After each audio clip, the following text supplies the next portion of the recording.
You want to read about horror, but you're worried that it's all jump scare and guts? Here's the truth. Horror is an emotion, not a genre. The question isn't about are you brave enough, but is what kind of fear you like. Last time, in the part 1 of this video, we explored why we willingly scare ourselves, the psychological catharsis, terror management, and the spline. If you haven't seen that video already, I will put a card up here and the video link in the description down below. But today we're getting practical. I'm going to give you a roadmap which will show you the most popular 7 categories of horror novels with a specific entry point for each.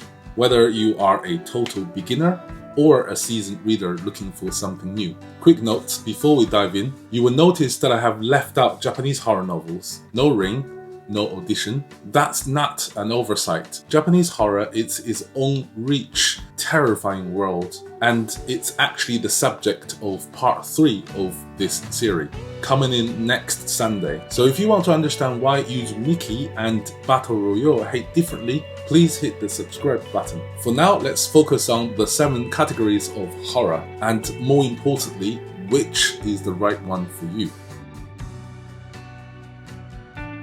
Psychological horror is about unease, doubt, and the slow realization that something is very wrong, and yet you cannot prove it. These books will make you question about memory, reality, and maybe even yourself. The books perfect for these categories are I'm Thinking of Ending Things by Ian Reid. It's a short, fast-paced book, and the ending will probably break your brain. And another book perfect for this category is Before I Go to Sleep by S.J. Wootton.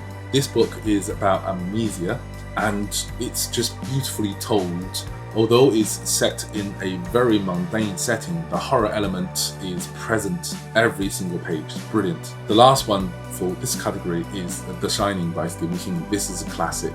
It's about isolation, addiction, and a haunted hotel. It's a bit of slow burn, but huge payoff. So for beginner, I think Before I Go to Sleep is the perfect choice for you. Here's the warning. It's low-gore, high anxiety. Please read with the light on. Body horror is exactly what it sounds like. Fear of what can happen to our physical form. This category can be unsettling, disgusting, or both. It's not just gross for gross's sake. It's about violation, decay, and loss of control. The books in this category, the first one is American Psycho by Bret Easton Elliott. Satirical extreme, not for everyone, but a landmark. The violence is clinical and numbing. This book is incredibly graphical, but it's a masterpiece. I have carried out a review of American Psycho. You can find the card here and also video links in the description down below. The second book in this category is The Ruin by Scott Smith. Plots that hurt, slow sunburn dread. Great for thriller fans. This book is incredible. It's just mind-blowingly graphic. Beautifully done. The third book in this category is The Tube by Nick Carter. This is a phenomenal book, probably the most graphical or equally as graphical as American Psycho. Think of this book as Lord of the Flies meets bioweapon. For beginner, definitely The Ruin. Warning, The Ruin is the least graphical comparatively. The key word here is comparatively. All of them are extremely graphical. The Ruin is comparatively the least of them. This is what most people picture as scary horror, but not all hauntings are equal. Some are slow dread, some are relentless terror. These 3 are the real deal. First one is Stolen Towns by Felix Blackwell. This one is by far the scariest book I have ever read. The couple in a remote mountain cabins. The woman suddenly starts to speak gibberish in her dream, and it gets worse from there. It's very, very scary. The next in this category is The Exorcist by William Peter Blatty. This book is the gold standard of haunting and horror books in general. Religious horror meets possession. Still very terrifying after 50 years. The last one in this category is the famous The Haunting of the Hill House by Shirley Jackson, perhaps the masterpiece when it comes to haunted house. Is the house haunted, or is the main protagonist crazy, or a bit of both? Beginner's pick, definitely The Haunting of the Hill House. It's literally a little bit of slow burn, no gross elements. Warning, the exit is intense. Stolen Town is extremely scary. Forget about ghosts. The real horror is the person sleeping next to you, or the partner who controls your life.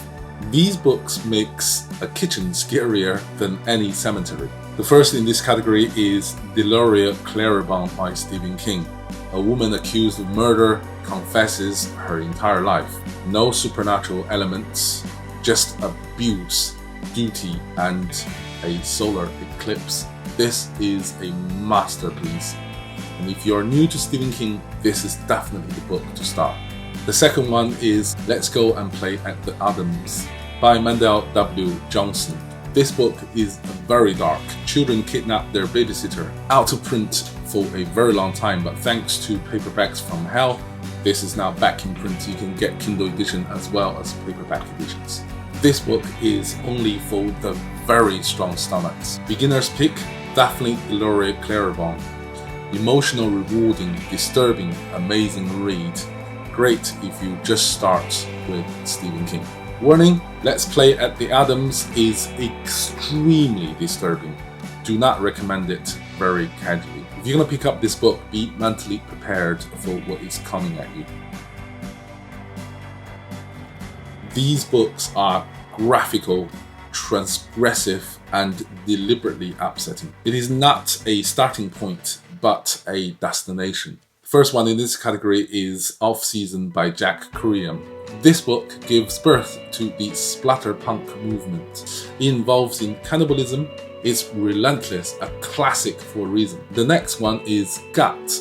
It's actually a short story by Chuck Palahniuk. It is absolutely infamous. If you know, you know. If you don't, I don't know whether or not you should start reading this one. It's crazy. The next one is Exquisite Corpse by Poppy Z. Bett. This book is about a serial killer in love. It's lyrical and deeply disturbing. Absolutely artfully awful. Beginner's pick? Well, none really. This is not a beginner's category. Warning, seriously, these books have turned stomach. You have been warned. Sometimes the most terrifying stories are true. These non-fiction books read like horror novels, but every single word happened. The first one is The Indifferent Stars Above by Daniel James Brown. This book tells the classic story of the donor party. Beautifully written, absolutely hollowing. This book is all about hunger and survival, or trying to. After finishing this, you will never complain about dinner again. The next one is The Society of Snow. The Andy plane crash, survival, cannibalism, faith, and hope. The film is great, the book is deeper. The last one in this category is The Plight of the Living Dead by Matt Simon. This is all about nature horror, parasite that controls minds, real zombies in the animal kingdom, fun and absolutely frightening. Beginner's pick, definitely Plight of the Living Dead. This is lighter, fascinating, and not emotionally devastating. Warning, the other two are really heavy and have issues, especially if you can't deal with real-life cannibalism. This is a newer but growing category. What happens when your smart home traps you? When AI knows more about you than yourself? These books are chilling because they feel possible. The first book in this category is The Passengers by John Mars. Self-driving cars, lock the doors, and announces that some of you will die today. It's fast, it's twisty, and brutal. The next book in this category is Beta by Sammy Scott. This book is an undiscovered gem. A man tests the newly produced AI house. The story's slow unraveling is incredible. the twist at the back, it's just beautifully done. The last one in this category is the famous The Running Man by Stephen King. This book is classic deadly game show. It is dated but prescient. Great action horror, absolutely hyped. For beginners pick, definitely The Running Man. It's fast, it's fun, it's action packed. Warning, beta is a slow burn, but definitely worth it. Now that we have talked about the famous 7 categories of horror novels, I want to add in a bonus section, and that is short stories. If you're not ready to commit to a full novel, try these collections. The first short story collection is called Haunted by Czech Polinek. We have already discussed the guts that came from this short story collection. The rest of the story is also very great. And again, just a quick warning, guts is definitely not for beginner. Read at your own discretion. The second one, which I really love, is At Home with Horrors by Sammy Scott. All of the short stories in there are absolutely fantastic. However, there is one standing right above even the beautiful ones, and that is Rebirth. Please trust me, it is the best single short story I have ever read in my life. Beautiful, stunning, and you won't see what's coming. And when we talk about short stories, of course, Stephen King is up there as well. The collection Full Dark No Stars is a fantastic collection. In fact, this is not quite a short story, but full novellas. Those stories are grim, adult, no monster except humans. Beautiful. And the last, and certainly not the least in this category, is Roald Dahl. Many people know Roald Dahl for his children's book. However, he has written a couple of short story collections, and trust me guys, Roald Dahl, by reading those short stories, you will discover the other side of Roald Dahl. He is brilliant when it comes to short stories. They are so twisty, so I don't know whether you should laugh or cry after reading these books. They are so twisty, brutal. And guys, here is just a quick conclusion on what you should pick. If you have never read horror, start with The Haunting of the Hill House, Before I Go to Sleep, or The Ruins. Save the Exquisite Corpse and let's go play at Adams when you are a veteran, if ever. Horror is a gift. It lets us feel fear in a safe space. There is a book here for everyone. Even if you think you are not a horror person, please comment down below. What's the first horror book that really scared you? Or what category you would like me to dive a little bit deeper? And don't forget guys, this is part 2 of our series. Part 3 is all about Japanese horror, why it hits so differently, what makes Ring and Audition so unsettling, and where to start if you want to explore that tradition.